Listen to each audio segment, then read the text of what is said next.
Okay, it's 3 o'clock, so we will get started. Hello and welcome. Number one thing is I hope you can all hear me. And if you're having any technical issues, if you can find the chat feature in your Zoom menu, you can send me a message that way. If something's not working right, you can't see something, you can't hear something, I will try to keep an eye on that. People have been having trouble finding the chat feature. I don't know what everybody's devices looks like on the other end, but you won't hurt anything if you just poke around all the menus that Zoom is throwing up at you. So see if you can find the chat. I'll send a hello everyone message to it. Maybe it'll send you a red flashing light or something.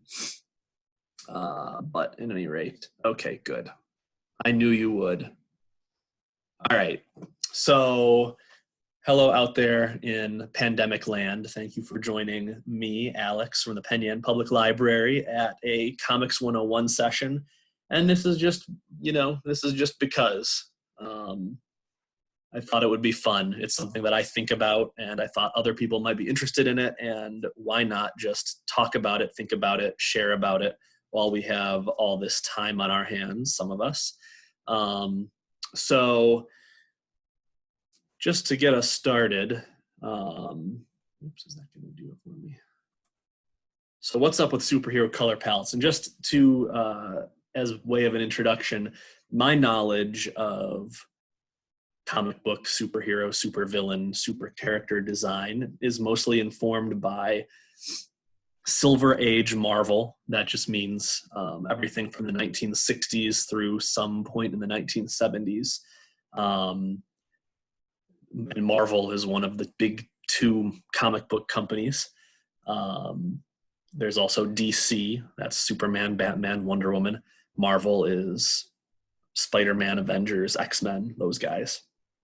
And by the Silver Age, the colors associated with heroic super characters had already been sort of codified through a period known as the Golden Age. The Golden Age preceded the Silver Age, roughly the late 1930s through the end of the 1950s. So by the time the Silver Age came around, the color schemes that we'll see for these superhero folks were mostly kind of set in place. Villainous colors were more established once we got to this era. There had been a lot of villains in the Golden Age, or antagonists from the Golden Age, that were mostly dominated by things like Nazi soldiers, as you can imagine, during World War II, saboteurs, organized crime thug types. So the color schemes of those guys, they weren't so much the bright colors, the specific colors that you get in the superheroes. They were more, drab soldier green or trench coat or that kind of thing. So it wasn't until the 60s that supervillains would start to get the same sort of treatment. And it is kind of a code. I use the word codified, and it is kind of a code, as we'll see. Why should we care? No big deal. Doesn't matter. Just kind of fun to think about. I certainly spend more than enough time thinking about this stuff, so we'll see how that goes. All right, make sure I don't have any chats waiting for me. Nope, that looks good. All right, good. So, why are comic book characters so bright? Well, they have to be brightly colored because these characters are larger than life. They have to draw all your eyes. They have to be targets for both supervillains' attacks as well as for our admiration. They're not shrinking violets. They're not interested in disappearing into the background. They've got to stand out from the background, from the civilians that they serve and protect, as well as from their own mundane secret identities. And they are differentiated from other genres that, for however fantastical their storylines may be, however, unrealistic a Western comic or a crime comic may have been, those are more anchored in a kind of reality or a nitty-gritty world. So you see a lot of these in Westerns, horror, crime, romance genre of the 40s through the 50s and even into the Silver Age in the 60s. So these, as you can see from these examples, show a much more realistic kind of color palette. And on the left, you have a page from the first appearance of Spider-Man showing how Peter Parker and his family and friends looked, differentiating him from when he would become a costume superhero. Superhero comics versus Western comics and things like that seem to me to be on a higher plane of escapism into a world filled with greater intensity. There's more action, higher stakes, stronger feelings, and the brightness of superhero attire reflects that. So when looking at the color schemes that dominate superhero costumes, you have to start with this guy, the godfather of all costumed adventurers, Superman, of course, created in 1939. His blue and red dominated outfit differentiated him from the pulp heroes that preceded him, like The Shadow and Doc Savage, and set the standard for a wide swath of the heroes who came after. So what colors do we see dominating? Well, red and blue are pretty predominant in Superman's outfit. And where else do we see those colors? We see them a lot in, of course, the American flag, as well as British and French flags and a lot of others. So were the creators of Superman, Siegel and Schuster, Jerry Siegel and Joe Shuster, were they making an intentional nod toward patriotism, toward associating their character with this country and the love of this country, as well as with our allies overseas, who at the time of Superman's creation were just starting to deal with the threat of the Nazis? I'd say yes, and I think it's also important to notice that Siegel and Schuster were two young Jewish men from Cleveland, and I think it was important for them to create a character who was sort of clothed in the flag despite being an other. Superman is an alien, a Kryptonian. He's a refugee. And by clothing him in the colors of the flag, Siegel and Schuster seem to be saying, look at how people who stand on the outside of what you consider mainstream American society can still reflect it and stand up for the very best of it. And I think they were saying something about what was going on with anti-Semitism around the world and certainly in America at that time. So looks like we might have a chat message. Yes, one of our commentators is referring to a book by Michael Chabon, The Amazing Adventures of Cavalier and Clay, which is a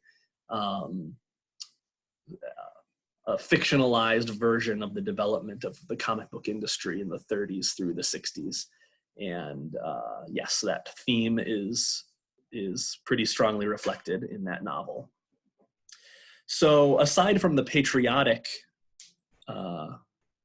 inclinations of these colors, what else does the prevalence of red and blue in Superman and other following superheroes tell us? Well, red is, is it gonna go for me? Red is a color of strength, passion, courage, and even violence, whereas blue is a bright and hopeful color.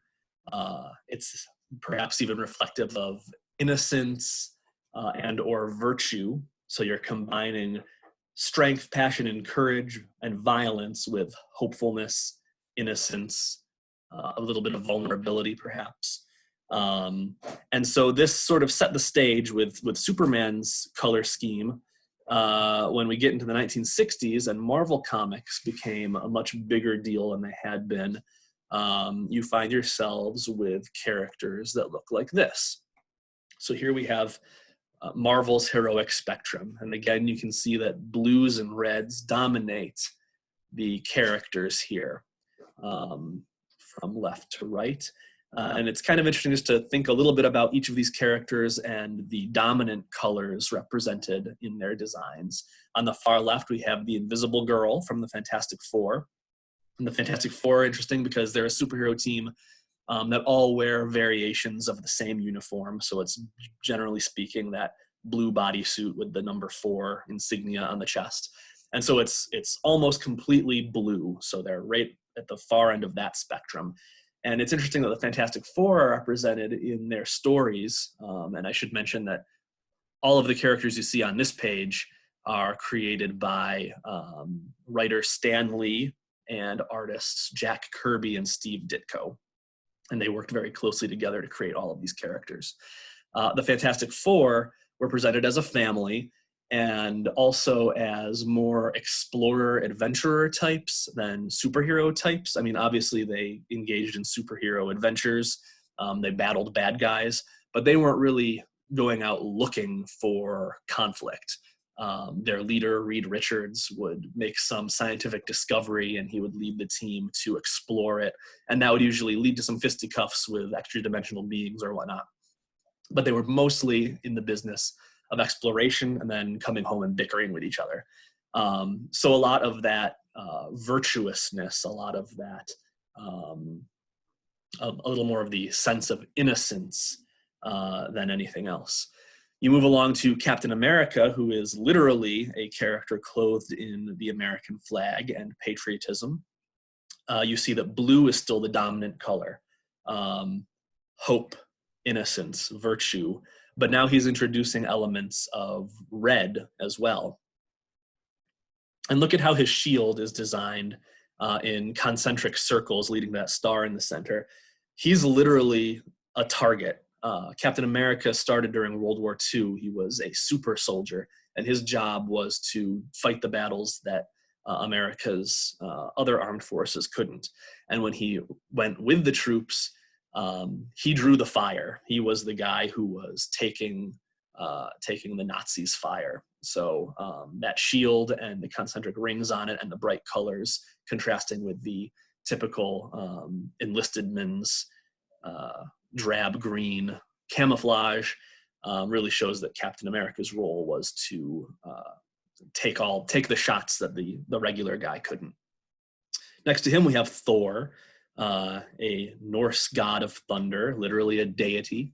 And again, we see dominating blue and also that big red cape and some red accents. So here we're getting more into this idea of courage and passion, but also violence. Thor, being a warrior god, delights in battle. He'll launch into combat for the fun of it with a war cry on his lips. But he always keeps it clear that his purpose is to defend the people of his adopted society on Earth. So even though he is an ancient, immortal being for who battle is a way of life, he has adopted this heroic persona, and I think that's reflected in the balance between red and blue. Then we get into Spider-Man, one of the more iconic heroes of the Marvel line, probably about as iconic and well-known to the average person as Superman is. And Spider-Man's an interesting case. He is the only character shown here, and one of the only characters for a long time who was I have another person coming. Let me admit that person. Okay, thank you if you're just joining us. We're not too far in yet, so hope you can hear me. I'm just talking about Spider-Man. Spider-Man was the first solo hero who was a teenager in the Silver Age. There had been teenage heroes before, but they were sidekicks or members of teams or support staff. But Spider-Man, Peter Parker, was just an average, kind of nerdy teenager who acquired phenomenal powers and became an adventurer. And it's interesting that he is more evenly balanced between red and blue. Red, the colors of passion and strength and violence, and blue, the colors of hope, innocence, and virtue. Because he started out, he didn't even want to be a superhero. He wanted to use his powers for his own personal gain. And it wasn't until his inaction led to the death of his beloved Uncle Ben that he realized he had to use his powers to help people and not just himself. With great power must come great responsibility. But even after he made that decision, the early Spider-Man stories are surprisingly dark. They really reflect the mind of a teenager who is suddenly given power to strike back at people who bully him and torment him. And there are a lot of panels in those early Spider-Man comics that show Peter almost giving into his rage and, creaming Flash Thompson, his most prominent bully character. And usually when that would happen, Steve Ditko, the artist of the early Spider-Man comics, would depict Peter with his face half obscured by sort of an imaginary Spider-Man mask. So that red, violent design overcoming or attempting to overcome Peter's more normal urges. So kind of interesting. Next to him, you've got Iron Man, Tony Stark, and again, red dominates in his color scheme. Again, we're back to the realm of adults, and he's not an explorer, he's not a soldier, he's not a noble, highfalutin god. He is an industrialist. He is someone who is interested in the money-making powers of capitalism. He creates weapons of destruction, of which his Iron Man armor is but one. And he is very interested in, he has superheroic virtue for sure, but a lot of his early stories see him motivated to defend the interests of his alter ego's industries, Stark Industries, his company, his business. And so it's not quite that virtuous, selfless sort of attitude as his primary motivation, although certainly he proves that he has that just under the surface. And finally, at the far end, we have Daredevil, completely in red, in that color of violence, passion, strength. And Daredevil, more than pretty much any hero shown here except Spider-Man, is known for going out and seeking.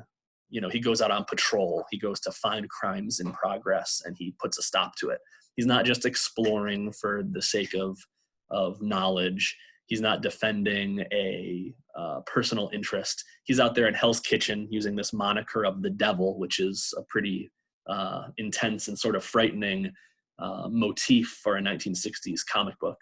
And he's using that to beat up bad guys. And as his character was developed, there were a lot of rage issues with his alter ego, Matt Murdock. So he is rightly placed, I think, and rightly designed with the red color scheme. So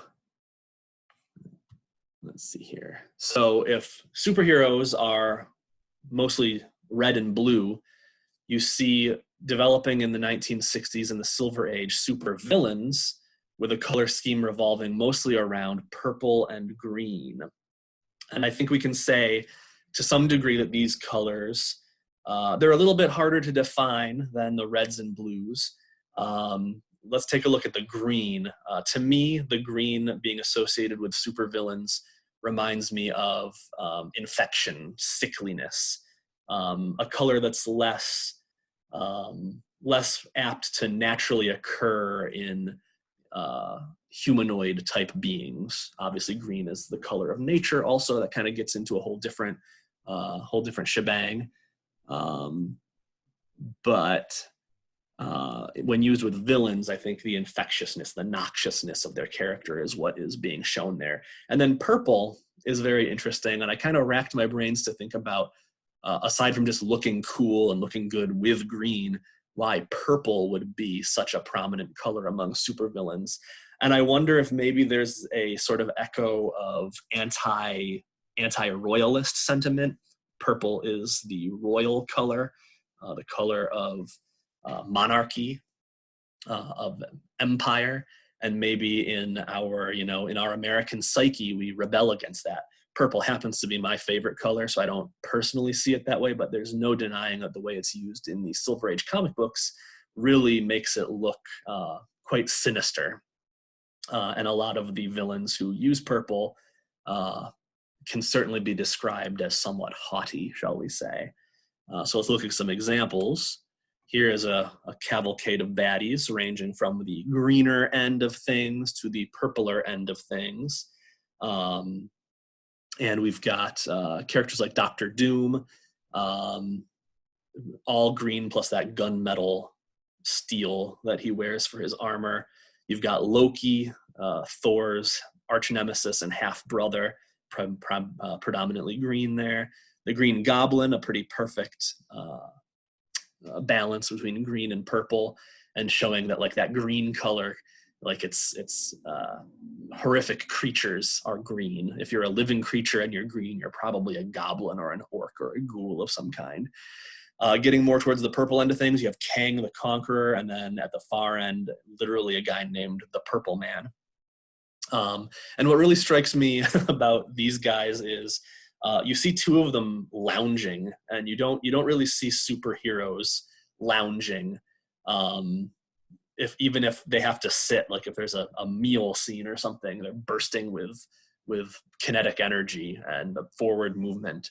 And here you have Loki sort of looking like he's stewing over his latest defeat, and you have Kang just sort of like a cross-temporal man of leisure, just like you would imagine from someone who's clothing himself in imperial purple. And so I think you see here the tendency towards looseness, villains who are more prey to their baser instincts.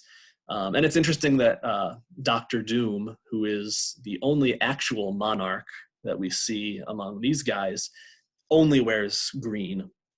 There's none of that royal purple anywhere evident in his color scheme. And, you know, do I think that Jack Kirby and Steve Ditko were sitting down and thinking about the psychological ramifications of choosing this color or that color? Is it more just these look good together, this looks cool, plus we've got, you know, limited printing technology, so we can't go crazy with the colors? I think it's more that.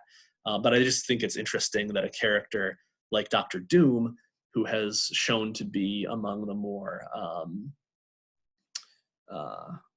noble-minded of the villains, if you want to say that, is one who does not try to push his royal status through his physical accoutrements, even though he is the one who very much has the right to, if you want to say so. So then you might be thinking, if green is such a bad color, is coded so badly with this infectiousness and with villainy, what's going on with this guy? Those of you who know comics recognize, or the movies and TV shows, will recognize the Hulk. And yes, he is green, so, and even purple. So this is interesting. What few people remember nowadays is that in his first couple of appearances, the Hulk was actually gray. And it was decided that gray was not a very attractive looking color on the poorly printed comic book page, so he was switched to green. But I have to think that Stan Lee and Jack Kirby wanted to create this character who was gray to emphasize the gray nature of his personality. He's been turned into a monster against his will. He was just a scientist who actually, in a moment of selflessness, rescuing a young man who had wandered into a military test site, was struck with gamma rays and became this monster, the Hulk. And from then on, he led a life of being hunted and haunted and dogged for all eternity, because people look at him and see some of the things he has inadvertently done and think that he's a monster and a villain. So I think, and because of that, he sometimes acts somewhat like a villain, unfortunately. So I think the gray color tone was an attempt to kind of get towards that. They decided to go with green for him, I have to imagine, because among all of the colors that are not natural looking flesh tones, green looked the best as a possible flesh tone. Again, because we kind of have this cultural association of like ghouls and goblins, living humanoid creatures that are green, and that kind of looks like a thing that a living being could be, certainly more so than a bright red or a bright blue guy running around. And I think that by having the Hulk colored the way villains are colored really emphasizes ideas that Stan Lee would sort of slip under the radar in his stories about persecution and bias and prejudice and all these things. So because Hulk is the color that people in the Marvel Universe will associate with villainy, he's much more likely to be treated as a villain. The purple pants are all on him, though. That's his fault for wearing purple pants that morning. There's always, of course, going to be exceptions and crossovers. And this is not a science. So you might recognize here on the left, battling Thor, that is Magneto, who is very much a villain, but is pairing the standard villain purple with some bright red, the way we see most heroes wear. And I think this goes to show that from the very beginning, Magneto, who is one of the X-Men's enemies and who is a more of a tragic figure and more of an almost admirable figure. There are, if you know anything about the X-Men, it's the story of people who are born mutants and humanity hates and fears them, and the X-Men are trying to bring humanity and mutant kind together. Magneto decides that mutants should rule humanity, and while his methods are often horrific, it's hard to escape the thought that, sometimes when humans do something really terrible and really hurt mutant kind for no good reason, maybe Magneto is right. In the middle there, you have the Scarlet Witch, and she debuted as a supervillain and later became a hero. And when you have a name like the Scarlet Witch, you kind of have limited wardrobe choices. So even though she crossed over from villainy, she started with that scarlet color that is usually associated with heroic types, and that worked well for her eventually. And then you have the figures on the right are both Quicksilver. Again, Quicksilver started as a villain, wearing that green outfit, and then later on he would reform and become an Avenger and switched to that nice light periwinkle blue. Interesting note about these three characters is they are all related. Magneto is the father of Quicksilver and the Scarlet Witch, who are twin siblings. I guess costume and coloration ambiguity runs in this family. All right, so one color I've left out discussing is yellow. And that's because a lot of times yellow is more of a highlight color for a character, whether a hero or a villain.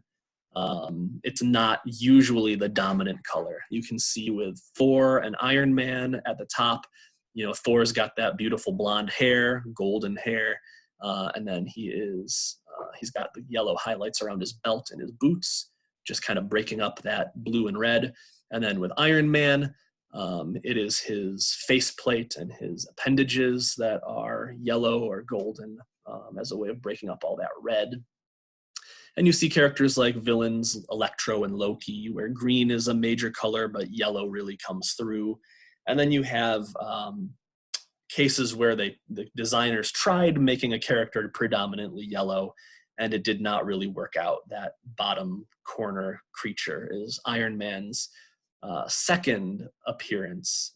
He started out as just kind of a gray hulking thing. And again, gray doesn't look super nice on the comics page, so they tried making him golden. And I think while that's better, it's just sort of undifferentiated and it kind of assaults the eye. So you don't see too many characters where yellow is the predominant or only color that they are sporting. There is one major exception in the Silver Age, and I think that exception comes from these associations that we have with yellow. You put yellow on people who are doing dangerous work, like police officers or road workers. You use yellow as a signal of caution, like with our streetlights, our traffic signals. And you use yellow, not just caution, hey, situation's about to change, slow down, but also caution, don't get too close or I will hurt you, like the wasp family of insects. And I think all of that played somewhat into the decision to make yellow the predominant color of these guys. This is the original team of X-Men. The X-Men started out as a school for young mutants, again, people who were born with an extra power that without training they can't necessarily control. And I have to imagine that, at least from the point of view of their in-universe teacher, Professor X, the predominant yellow color was a way of saying, I'm sending my students out into harm's way, so I'm going to make sure that, they've got that brightly colored sort of warning jacket on, but also, much like insects in nature, these guys pack a sting. So if you are thinking of crossing us, you better watch out. So that's why I think they went with the unusual tack of introducing a whole group of characters where yellow was their predominant color. All right, so what about black and white? I'm just going to go through these relatively quickly. You see a surprising little use of black and white in the Golden and Silver Age comics. And that's interesting because you think of black and white, you think of comics as being very simple, with simple morality. So things should be black and white. The good guy should all wear black, and the bad guy should all wear black. The good guy should all have some sort of white on them, right? And that's not really the way it worked out, partially because these are difficult colors to transfer when you're printing thousands of copies of a comic book on old school printing presses. Black uses a lot of little dots, and white sometimes gets sort of washed out, or maybe the colors nearby will bleed into it. So not a lot of white and black in early comics. And where you do see black being used, and I can appreciate this, you don't always see it associated just with the villains. In fact, I can't think of a single villain from the Silver Age where black was the main motif of their costume. Where you do see black are in characters like these. Of course, Batman, who I've somehow managed to go this whole time without mentioning, another big DC character. You've got the Black Panther, and you've got the Punisher. And the Punisher isn't strictly Silver Age. He came a little bit later in what's called the Bronze Age. But I think he's an important example because with superheroes who are dressed in black, a lot of times what's trying to be conveyed is mystery, stealthiness, and also more moral ambiguity than you tend to see in the characters who are bright blue and red.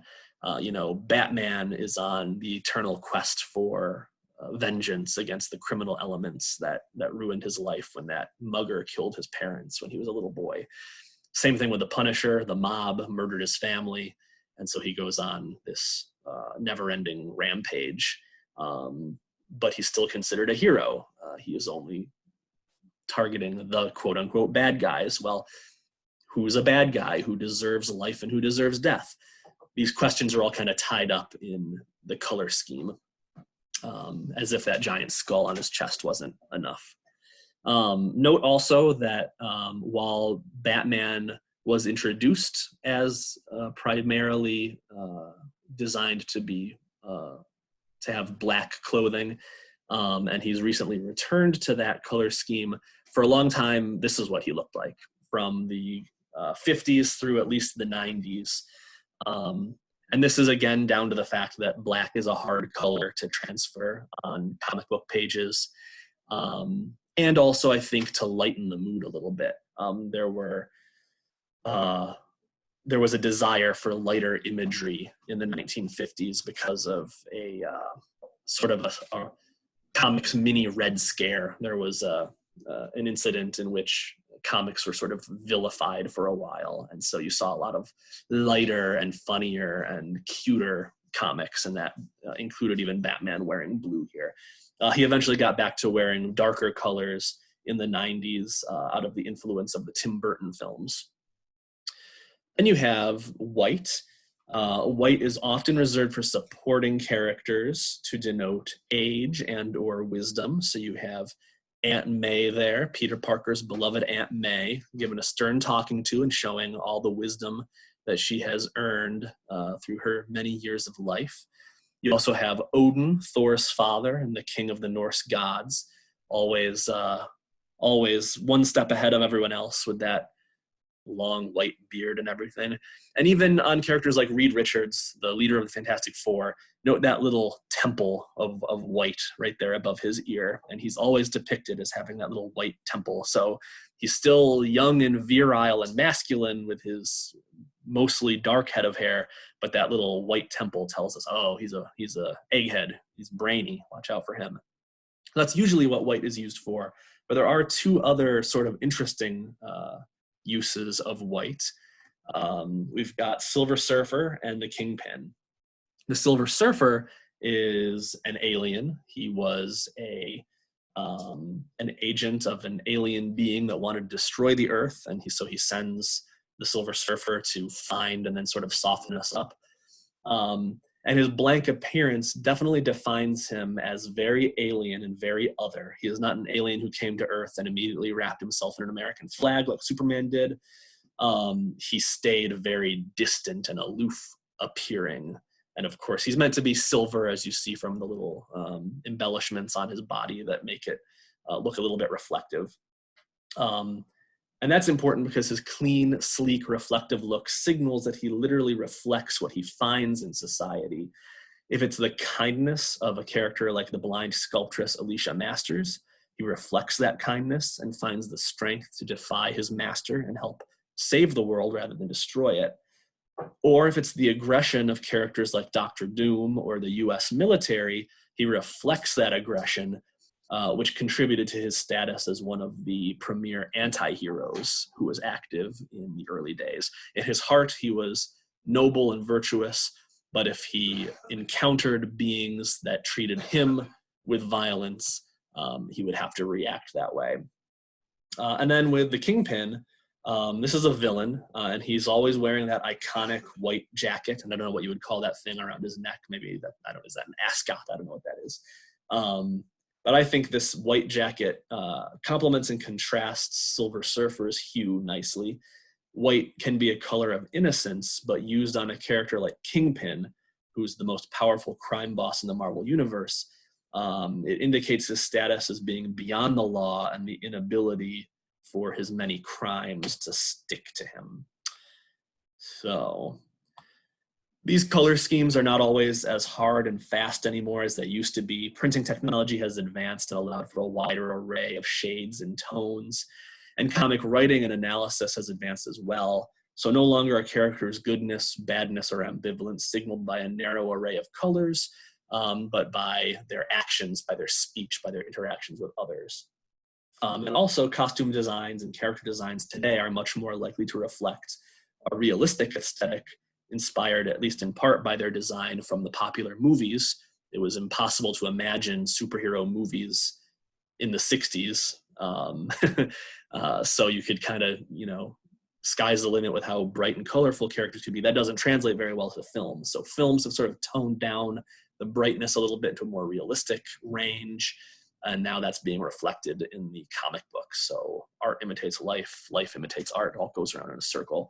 But I think that these thoughts on how the designs were developed and the colors that were used are sort of an interesting way of looking at where society was and what creators were thinking and putting into their work at the time that these conventions were first codified. All right, so that went way longer than I thought it would. But that's okay. Hopefully that was more or less enjoyable to all of the folks who are here. I appreciate you coming. I hope you all were able to hear me. Hope I didn't go too fast. I am going to, let's see, I'll check my chat. I see we've got a chat. Oh, good. Thank you for the compliment. And Lori, is that Lori from STLS, or is that a different Lori? Well, anyway, you can message me later, whichever Lori you are. It's good to have you. All right, I'm gonna close off for now, but thank you for joining me. And again, for anybody who came in late, I did record this, so I'll post it somewhere. That'll be indicated on the library's Facebook page. And hopefully we'll have more opportunities for Comics 101 in the future. Check for other events too. I've got a bunch of stuff planned. So thanks a lot. Have a good day. Stay safe. Bye-bye.